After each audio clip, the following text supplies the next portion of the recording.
It's time for our 2023 mid-year outlook. We've got a lot going on in the markets and the economy. We're covering topics that are top of mind for our clients, what we have been discussing in meetings lately. We're going to cover inflation. It's been with us for a while, but it's still here. And then we'll cover the economy. Is it slowing down? And what impact will that have on financial markets?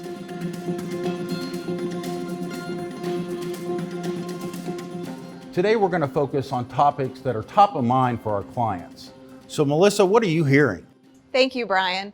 In my conversations with clients, we're getting a lot of questions about the health of the financial system, the potential for a recession, and when we could see inflation decrease. Ultimately, what changes they should be making in their investments. So let's first start with the financial system.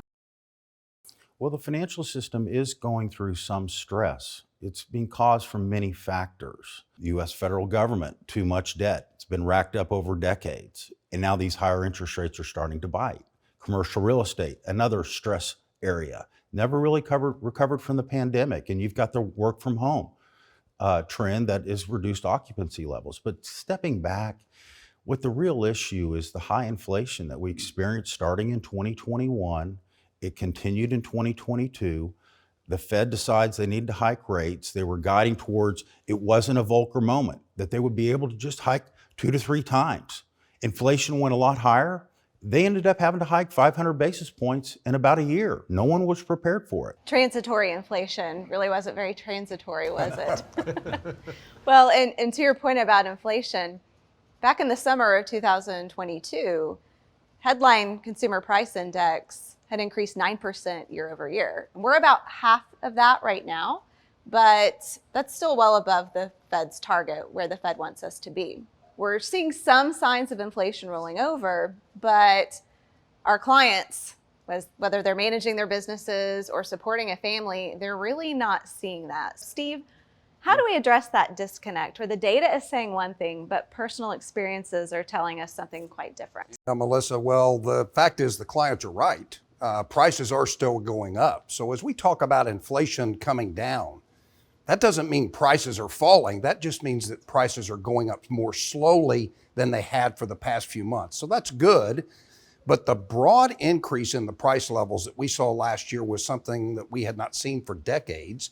And it's just going to take a while for that to have to work through the system. Now, this really emphasizes why the Fed is thinking about long-term inflation expectations. Because if people start to expect inflation to continue to be high, it changes their behaviors, and the Fed really wants to try and avoid that. Another topic that is coming up in client conversations is the potential for recession. Anytime we talk about the economy slowing, so there are various potential signals for that. Tightening lending conditions, aggressive Fed hikes, and yield curve inversion.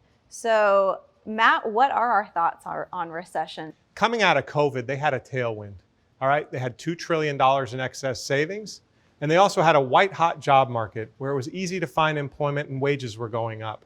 Now those tailwinds are becoming headwinds. First, most of the excess savings is actually gone. We see that in credit card data where we see new highs in credit card balances. Second, the job market. Companies are starting to experience inflation as well.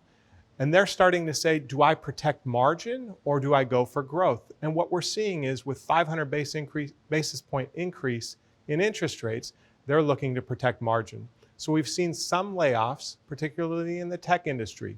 Should that spread, we would have a recession coming to us. And so we're watching jobless claims on a weekly basis to see what's going on in the labor market. But I would say that in the next 3 to 9 months, we're likely to have a recession, more likely than not, in my view. Really, our clients, they ultimately want to know, what does this mean for my investments? Should I be making any changes? And we really want to stress the importance of staying focused on your long-term goals and not getting too caught up in what you're seeing in the headlines. Our portfolios take into account market declines, these market declines that we might be experiencing. We took a deeper dive into these topics through additional videos and resources. I encourage you to check out the information that we share here and in other communications. And as always, if you have questions, I encourage you to reach out to your BOK financial partner. We are here to help you navigate through these uncertain times.